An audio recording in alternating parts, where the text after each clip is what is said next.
नमस्कार दोस्तों, मेरा नाम है सिद्धार्थ परेख। वैसे तो मैं नशे नहीं करता हूँ, लेकिन भांग की शॉप दिख गई तो सोचा इस बार भांग ले ही लेते हैं।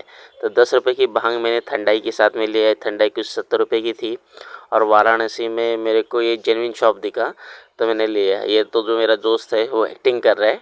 और यहाँ पर देखिए वो 10 रुपए की भांग जो है ठंडाई में मिक्स करके उन्होंने दिया था, तो लगभग 80 रुपए का ये गिलास मेरे को पड़ गया।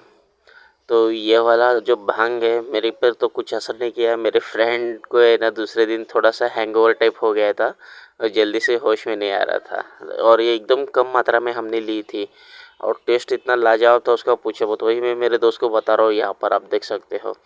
तो दोस्तों, क्या आपने कभी भांग ट्राई किया है तो बताइए कमेंट करके। तो दोस्तों, अगर आपको फोटोग्राफी और वीडियोग्राफी की सर्विसेज चाहिए तो आप मुझे संपर्क कर सकते हैं। Service all over Bharat.